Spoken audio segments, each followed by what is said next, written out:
Why wouldn't a crystal have amazing properties if it was created by an amazing creator? The torment that you give yourself when you're in Christianity because of the fear you are doused in Christianity, and the church empowers the devil more than it does God. I experience God way more powerfully outside of Christianity. The Christians say that God is all powerful, omnipresent, all knowing, omnipotent, but in their actions, expressions, and their practices, they don't believe that. Christians disempower God so much they don't even realize it. Christianity tends to give a lot of God's creation to the devil's credit. So yeah, I grew up Christian, and then I eventually got into spirituality, and I don't consider myself a Christian anymore. So when I was watching this video, One New Age versus 20 Christians, it just reiterated why I have the beliefs that I have now in regards to not wanting to align with Christianity and being happy where I am as a spiritual person. One of the main things that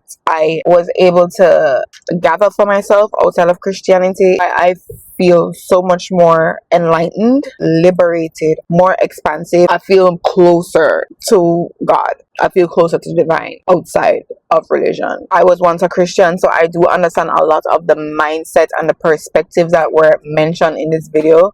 And I can say where I am standing right now, I feel happy to be where I am outside of Christianity. And I don't believe Christianity is inherently bad. I just believe that its interpretation and its expression has become, is it thwarted, or it just has become messy because there are a lot of human hands that got into it, and power got into it as well, because religion is very closely tied to politics. Let's not get that twisted, okay? My necklace glistening, period. Also, one thing I want to clarify is that me personally, I don't believe there is a separate God for each religion or each spiritual belief or practice. I believe that God is divine. I like to call it the divine because Jasmine also mentioned that in the video, is that when you come out of Christianity, you kind of just have this discomfort with using the word God because it's tied with the Christian expression and beliefs that you kind of tend to want to pull away from, but it's the same thing. My personal belief and opinion, it's the same thing.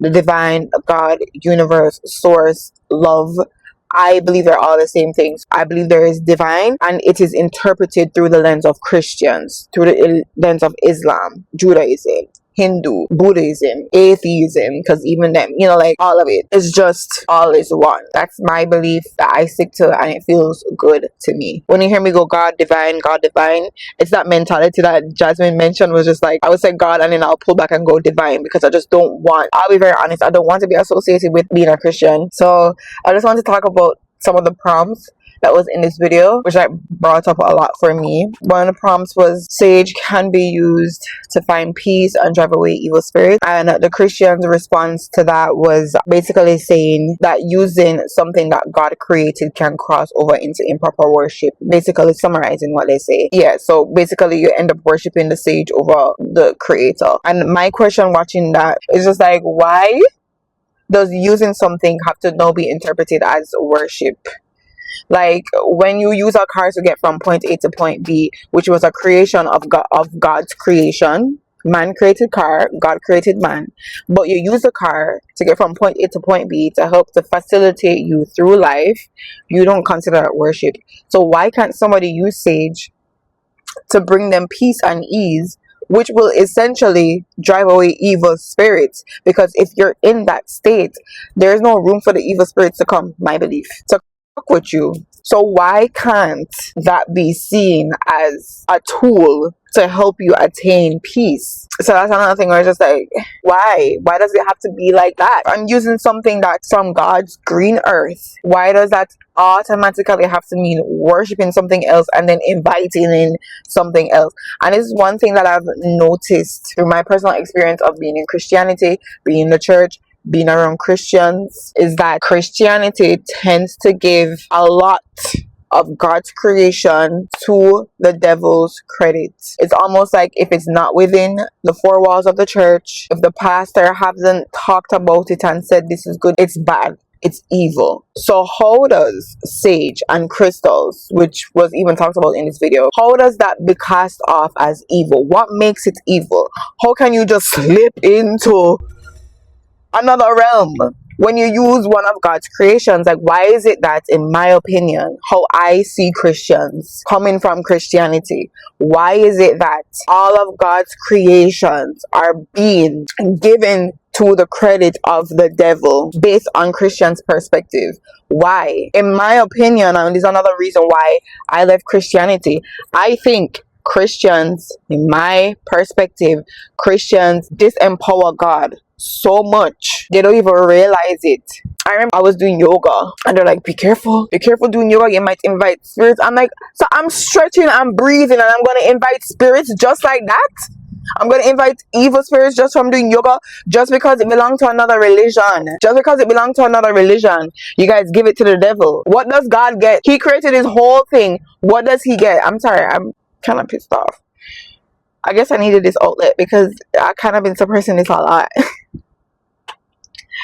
But it's just like the Christians say that God is all powerful, omnipresent, all knowing, omnipotent, but in their actions and their expressions and their practices, they don't believe that, because they give everything to the devil. Everything that's in the world, they give it to the devil. So whole entire planet belongs to the devil. Why are you guys here then? So this is why I love, and I'm happy that I came out of Christianity and into spirituality, because I realized that, and I have experienced that I can find God everywhere, as I should, because he's omnipresent, right?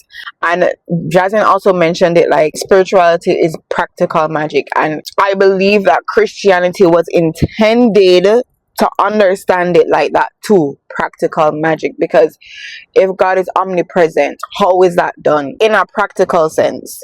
Because Christianity will allow themselves to believe in the woo-woo and the intangible and things that don't make any sense, but then they hold every other religion and every other spiritual practice and belief to make sense. You need a scientific proof, but they're not willing to do that for themselves, for Christianity. But whatever, they can do whatever they want, honestly.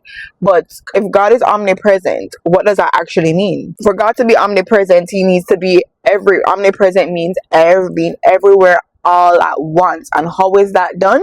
To be in everything. So that goes back to the prompt, the universe is God or God is the universe. They never liked that one either. They're like, excuse me. And it's like, why would he not be? If he's omnipresent, why would he not be the universe? So how else will omnipresence be expressed if he's not in everything? If he's not in the tree and the oxygen that we breathe, the water, the sunlight, the moon, the stars, the sky, everywhere, how would he be omnipresent if it's not that? He'll be a ghost that's everywhere at the same time, so he'll be multiple ghosts. So that sounds like more than one God, if you ask me. How is he going to be everywhere if he's not in everything? That's my question. But honestly, you don't need to answer it, because I believe he's in everything.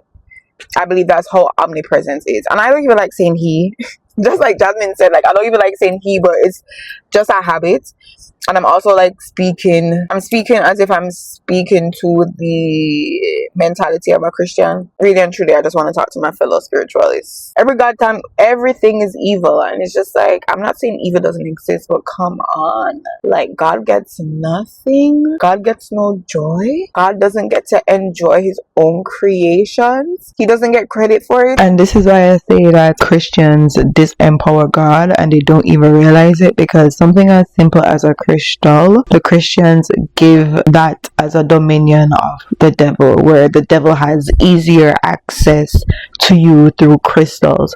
So why can't God have easy access to me through his own creation, which is crystal? Why is it that it's easier for the devil to reach me if I touch a crystal and not for God to reach me when I touch a crystal? Like, why is it always the devil first? Like, why does the devil get credit for that? Why does the devil have so much power to the point that he has more control over God's creation than God?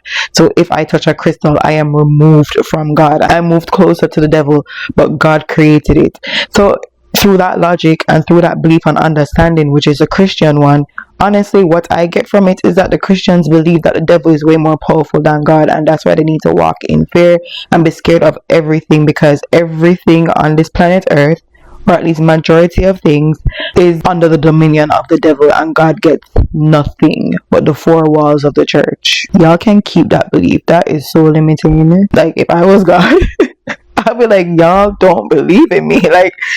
Like I'm such a weakling. Y'all think I'm weak. Like, that's how you guys move. That's how I see that. The devil gets credit for crystals. Crystals are beautiful. And why would I not be inspired by something that God created? Why would there not be power in it if it was created by a powerful force? You drink water every day. It's powerful. It's keeping you alive and giving you nutrients that you need, and does so much more for everything else, for plants, for animals, for the air, for so many things. It helps to maintain balance on this earth, and God created it. So why can't I feel the same way about a crystal? Why wouldn't a crystal have amazing properties if it was created by an amazing creator? I have amazing properties, babe. Like, I was created by the creator and I'm amazing. Have you guys understood, like, the human brain? Have you guys seen what we're able to do as humans? Look at all the man-made things. It's man-made, but if you really think about it, it's an extension of our creator. Because in order for us to have the capacity to create all of our man-made things, we'd have to use this, which was created by our creator. And we also had to use the things that were already here on earth to put them all together to help make it become what it is, to be maintained. Like, think about and acknowledge the amazingness of the creation that was created. There's nothing wrong with acknowledging the creation because it came from the creator. It doesn't take away from the creator if I acknowledge the creation. It speaks to it even more. And allowing myself to look at life like that, because in Christianity you won't allow yourself to do that. You won't allow yourself to do it because you'll feel like you're committing blasphemy. But through spirituality, I have been able to allow myself to see the beauty in the creation, and that makes me acknowledge and feel and see the power, the depth of the power of the creator. Because if you really sit down and think about it, you're just like, in order to create something that can now create all of these things, like I'm in my car, like this is an amazing creation. A creation created this. So for you to create a creation that can just create so many other creations, how wise, in depth, amazing, I don't even have the words, can the creator be in order to create something that just creates a multiple more things that create more things that create more. It just multiplies. It's abundant. Why would I not see God when it is an extension of what God created? And that's exactly what it means. The God is the universe is God. Because if God created the universe, he will be in it, because who else or what else created it or has the wisdom and the understanding and the ability to create something that is self-sufficient for millions of years, and it expands and evolves on its own, and it just creates more life out of it. How would you not want to give that credit to God if he created it? Why is it a bad thing to see it synonymously with him? The universe is amazing as hell. Have you seen the moon in the sky? What the hell is keeping it up there? The sun rising and setting every day. Who and what is doing that? And you don't want to give that credit to God? You're all powerful, all knowing, benevolent God. You don't see the love in that? You don't see the God in that? How could it be separate from the universe? How could you allow yourself to look at what's around you and not see the God that you believe in? Because I'm able to give the creator all this credit. I'm able to look at the tree and see the wisdom, the magic, the understanding. Now when I say understanding, it's understanding that goes beyond time. So I love it over here in spiritual verse, because I experience God way more powerfully outside of Christianity, my personal experience. So when at the end of the video, when they asked Jasmine if she'll ever consider going back, she's like, hell no. And it's like, same way, it's like, hell no, that's like going backwards. That's like asking a black person if they want to go back to the 1800s. Like, hell no. It's so much better over here. Kiss my And honestly, I don't want to make fun. I don't want to make fun. I don't want to make fun. Because the truth is, we're all trying to find love. We're all trying to find and feel and do the right thing. We all are. But some of us have been able to find it outside of Christianity. And another thing that I love coming outside of Christianity is that I'm able to see the beautiful messages from other religions, other spiritual practices. And that's why I say, for me, God is everywhere. I can commune with the God under the tree, in the bathroom when I'm butt naked, in Islam, in a mosque, at a rave with atheists. I'm able to see and experience God everywhere because I don't put a limit on God. God is limitless, babe. He's limitless and he's everywhere. And also something that I have personally noticed across Christianity is, in my personal opinion, a limited view of God that does not do God any justice. And in my personal opinion, Christianity and the church empowers the devil more than it does God. Everything is given to the devil. Everything. Am I really going to take God's creations and give the devil credit? So I'm using a crystal, God's creation, to feel better. But then you guys are giving credit to the devil and saying that that's going to pull me to his side. Why? Why does the devil get credit for crystals? I don't get it. In my personal opinion, I think Christians focus more on fear than love. Growing up Christian, there was just a lot of emphasis on what could be dangerous, demonic, or spiritually unsafe. I told you I grew up Christian, and I had some sleepless nights when I was a Christian. And I'm not saying that life is perfect outside of Christianity. I'm not saying that. But in terms of the torment that you give yourself when you're in Christianity, because of the fear you're doused in fear. My personal experience, doused in fear. You feel like you're walking on eggshells. You can't be human. Just being a human being, you're gonna upset God, and then God is gonna punish you. I remember when I was a child and I was writing, sometimes I'm writing fast, and then I write God with a common G. Jesus Christ, I swear I'll be punished and sent to hell for doing that, for writing a common G in the word God. That's what Christianity does to you. It puts you on a mental... My personal opinion, Christianity is mental abuse. Mental and emotional and spiritual abuse. My personal experience. Because the torment you walk around in while in Christianity, and that's why I said I feel so much more liberated. I feel so much more at peace. I feel so much more love. And here's a gag. This is something I always want to talk about, and I always want to say, and I think I'm going to create a video on it. But I found God in tarot.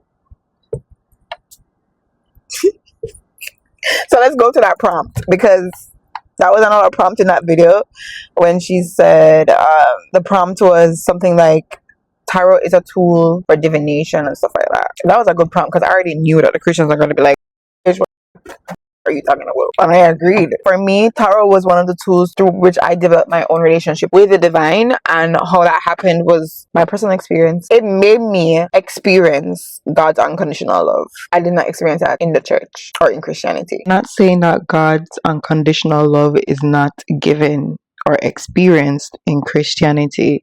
What I'm saying is, through my experience in Christianity, you tend to not allow yourself to experience and see and witness and feel and receive God's unconditional love because of the fear-based beliefs that you have, that you cannot think, say, see, question, wonder certain things. God's love will be removed. However, outside of Christianity, in spirituality, I realized that God's unconditional love just is. When I realized that, I was able to allow myself to experience and receive and live in God's unconditional love. That's the difference. And it made me realize that when I learned the true meaning of the death card and the devil card, the two cards that everybody is of course scared of, because death, devil, of course, the label in and of itself is just anywhere you go, anywhere in the world, you hear death, devil, you hook up a little bit. So I get that. Even people who are not religious, they fear the tarot. and because of how it was presented in movies, and every time it's in a movie it's surrounded and shrouded in something evil or something bad happening. So I won't put it 100% on Christianity for demonizing tarot. I get it, it's a societal thing, but when I understood the meaning, the true meaning of those cards, it gave me relief. I'm just like, it made me realize that really and truly, not saying it's not gonna happen, we're human beings and it's natural and it's okay, but really and truly there's no need to fear. And even what I've always heard growing up in Christianity, in the Bible it is said that fear not appears 365 times or whatever. So basically they said that fear not appears for the same amount of days we have in a year. So that means every day you should fear not. So that is something that I know in Christianity, that is an understanding that we're not to fear because we're children of God and God's got us, right? So that was highlighted for me when I started to dibble and dabble in tarot, and I learned the meaning of the death and the devil card. So let's go into it. So the devil card, right, what it represents, or what I've learned that it represents, self-infliction. So it's a state of being that you're in where you have limiting beliefs about yourself, you hate or dislike yourself, addictions, shame, fear, thank you, fear is the devil. Fear. And I'm not saying that you cannot fear. Fear is natural. You become bound to your own patterns, your limiting beliefs, your fear, your shame. Is like you're just keeping yourself down, keeping yourself in a state of disempowerment, fear, shame, addiction, limiting beliefs. Like you just keep you're just like in a state of just down and out and everything. That's what the devil card represents.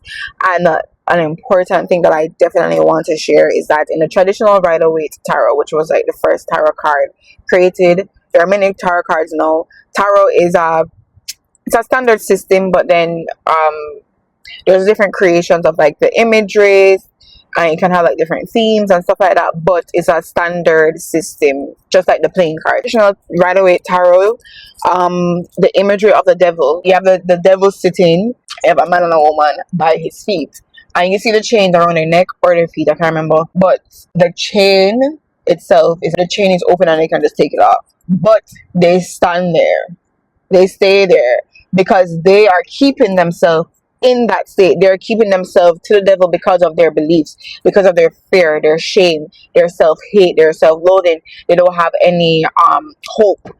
They're just in a state of fear, and so they cannot move. And not because they cannot move, it's only because it's self-inflicted. That's what the devil card represents. When it comes up, it highlights what you're doing to yourself.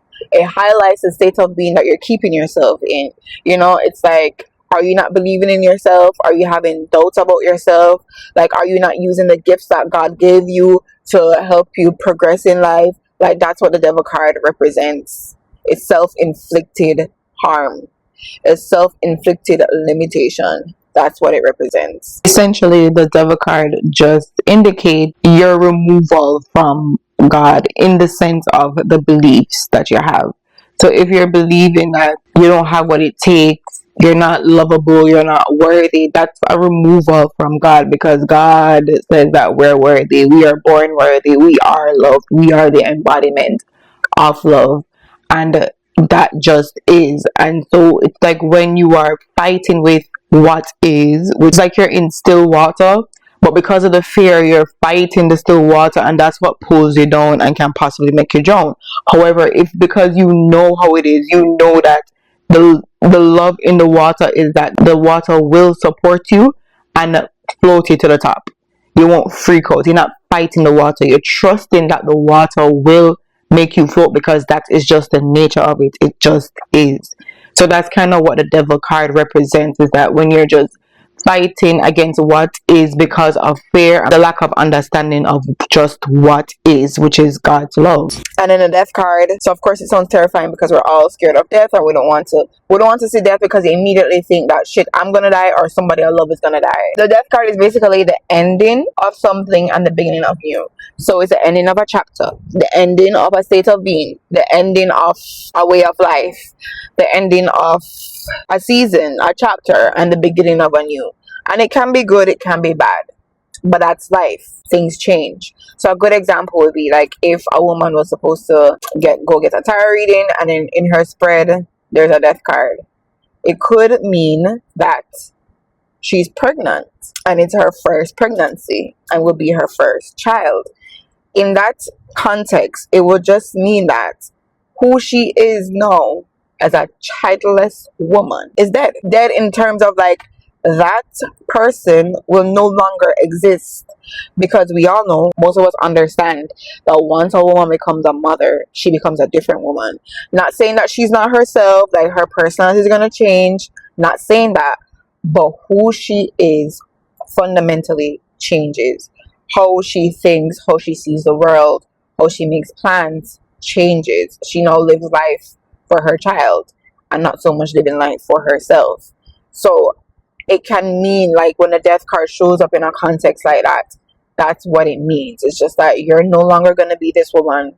She's gone. She will never come back. She became a woman who now had this thing in her that is hers, that is precious to her, and she now lives for. So that's what it means. That's what the death card means. It means the end of something and the beginning of another. And so when I realized that in tarot, I was like, oh, it felt like relief for me. It's like, wow, like it's not bad. The reason why it gave me relief is because I realized that the devil is not as powerful as Christianity makes the devil appear to be, because essentially tarot showed me that the devil is a choice and not something that can be inflicted on me without my permission. I am empowered and I have the right to choose my experience, and I do not have to experience the devil. Once I am aware and once I make the choices that I know I need to make and be in the state that I know I need to be in the state of. So it also eliminated the fear of death, the real one, and symbolic death as well, where it's just the ending of a phase, of a season, of an identity, and just the beginning of the new. It introduces a new beginning. That's essentially what it is. So tarot just basically disempowered a lot of things that seemed to be powerful and that seemed to be able to intrude on me and on my experience, where it doesn't have that power. Death and the devil does not have that power over me, because that's how powerful God's love is. They don't have the power without my permission. That's what I learned from tarot. That made me realize that this is what God really is. It's just like, yeah, there's death, yeah, there's bad experiences, but on the other side of that, there is always something better. That's my perspective. I'm not saying that's the case. Think about the moments, think in retrospect of the moments in your life where you were worried about something. You're like, how am I going to get myself out of this? I know you're here. What happened? Most likely something happened, but now you're here, continuing with life, moving on. Like, I don't think I'm explaining it right, but it's just like, relax, all is well. Bad things do happen, yes, but life goes on, because it has to. So that's how I feel like I have found God in that way, because I believe that that's what God is telling us. And like one of my favorite scriptures, I think it's a shepherd's prayer. Yea, though I walk through the valley of the shadow of death, I will fear no evil, for thou art with me. Thy rod and thy staff, they comfort me. Surely, it's my favorite part. Surely goodness and mercy shall follow me all the days of my life, and I will dwell in the house of the Lord forever and ever. Amen. Like, after leaving Christianity and dibbling and dabbling in tarot and spirituality and whatever, that scripture, its meaning amplified for me. Like, to the point that I cried. I even shared it with my mother, and she was just like, wow, because like I told you, she introduced me to Christianity. She's like, wow, I've been a Christian my whole entire life, and that scripture has never moved me like that. And it's just because in that scripture, and I might do a video, like, just interpreting what, or breaking down, like, each line and just how it means. And, like, when I say it, I have, like, visuals. I have visuals in my head where it's just, like, it gives me peace. But it just amplified the meaning, because I now understand God's love. I don't understand God self. And that scripture encompasses it for me. Encompasses it for me. Yeah, that's my perspective on the video. It just brought up to me as well, like the reason why I left Christianity. Seeing the fear that the Christians sit in, and then just seeing the calmness and the peace that Jasmine was in, it was just like, that's the difference. That's the difference that is important to a lot of us who have left Christianity. It's the peace. It's the assurance that I'm not going to be striked just because I have questions. I'm not going to be striked because I allow myself to commune with the Creator's creations. It's silly to think that. It's absolutely silly. And my personal belief is just like, if you really sit down and just ask questions, you realize that there are a lot of things that just don't make sense. Because I even remember growing up, my brother was also one of those people who helped me to be able to be where I am right now, because growing up, while we were growing up in Christianity, he was always that voice of reason. He was always asking the questions, the logical questions, where it's just like, wait, this don't make no sense. So one of the questions he asked, because growing up in Christianity, particularly in our church, in our Christian environment, it was said that, Christianity is the one true religion and all the other religions are wrong. He was just like, so all them wrong, you mean to tell me that God just set them up to be wrong? Because if you're born in India, in a Hindu culture, within Hindu religion, around Hindi people, you think that person is just gonna be a Christian out of nowhere when there's no Christian around them? Logically, that's not gonna happen. Not that it doesn't happen. A Christian would have to come there, and there would have to be some interaction with Christianity for that person to choose Christianity over Hinduism. He probably left the country, whatever. So you're telling me that they're wrong, so they're just born set up wrong. Because also it's also to believe that if you're not a Christian and you die, you're going to hell. So it's just like, so all them people, they're going to hell, even though they're born over there. So that was his question. It's like, this doesn't make any sense. So you need to tell me that them set up from the beginning. So God set them up because God put them there. So that was his question. And he's like, also, they don't believe they're wrong. So who is wrong and who is right? You don't believe you're wrong. You're saying that they're wrong. They don't believe they're wrong. So yeah, my brother would ask those questions, and then thankfully, and he was we were children, so I had that practice because of my brother. I had that practice of asking questions, even if I don't ask it loud. I ask those questions and I think about it, and I'm just like, this don't make no damn sense. Okay, I wanted to speak from my heart. I'm gonna end this video like how that video was ended. Hell no, I would never go back to Christianity. I feel free, liberated, at peace outside of Christianity, and as a spiritualist, I feel free. I also want to say that I do believe there's beauty in Christianity, but being in it is just not the best for me. There's God everywhere. I go back to my belief, God is everywhere in every religion and non-religion. You know what I'm saying? So I can go into a temple, a mosque, and feel at ease and open and welcome, and to hear the message and to hear God's message through their lens, through their practice. Could go to which I have before. I could go to a moon circle and feel and experience God there. I could go to a rave with atheists and be at peace and just have fun, because that doesn't determine my relationship with the divine. I don't care. All is well. I could be in the middle of the ocean and just see and experience God, which I do when I go on cruises. It's like, when I go on cruises and then we're in the middle of the ocean and I went on the balcony. It was just like, oh, so awe-inspiring. It's just like, wow, who else would have created this? Who else? What else? How could I not see God here? Just looking at this, how could I not see God here? Because how else would this be here without the creator, without the divine creator? So of course I see God here, because I'm looking at his creation and I'm in awe. I am in awe. So yeah, welcome to Goddessie. I'm happy over here, period. And I'll see you guys in the next video. Thank you so much for watching. Mwah.